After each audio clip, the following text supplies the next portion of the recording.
Laissez-moi vous conter l'histoire de la cité de Diviona. Nous sommes alors en 450 avant Jésus-Christ sur un territoire celtique.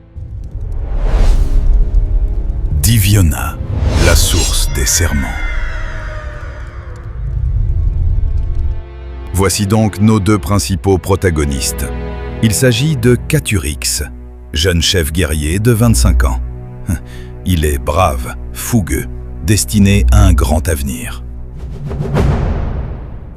Stratège instinctif, respecté par les guerriers malgré sa jeunesse. Et de Divonara, oracle de la cité. Celle qui parle au nom de la source sacrée. Elle est mystique, inspirée par les dieux, capable de visions prophétiques. C'est dans ce monde ancien que débute notre récit, par une vision paisible et presque intemporelle de la cité celtique de Diviona, la future Dijon, appelée des siècles plus tard à devenir la capitale prestigieuse des ducs de Bourgogne. Tout commencera par une rencontre scellée par le destin. La jeune oracle Divonara franchira le seuil de la hutte sacrée du druide Edranor, gardien des rites anciens, mémoire vivante du peuple.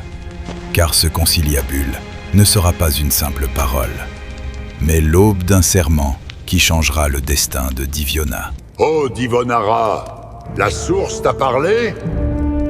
Alors le temps des épreuves commence. Edranor, depuis des siècles, nous gardons cette eau.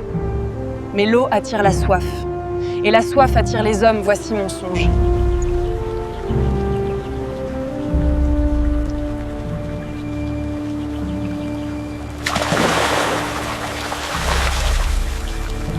Esprit des eaux, et pétromâtre et ou toi mouille.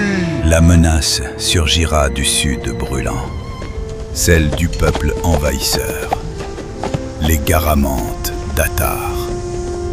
Tribu conquérante née des sables du Sahara, à la fois maître des caravanes et redoutable guerrier du désert. À leur tête marche Atarax, ancien général des armées d'Égypte, stratège implacable, forgé par le soleil et la guerre. Il peut compter, dans l'ombre même de la cité, sur un allié aussi perfide que redouté, l'abominable Musardix. Rival ambitieux, consumé par la jalousie envers la gloire de Catulix, il traîne derrière lui une rumeur sombre, celle d'avoir fait disparaître son propre frère aîné, Carduix, non par l'épée, mais par le poison, arme des lâches et des traîtres.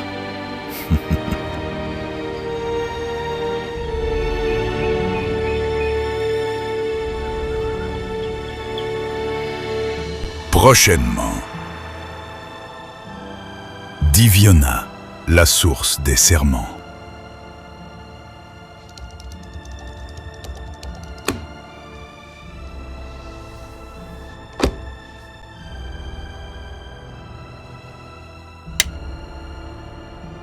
Parce qu'un autre cinéma naît.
The Time Machine.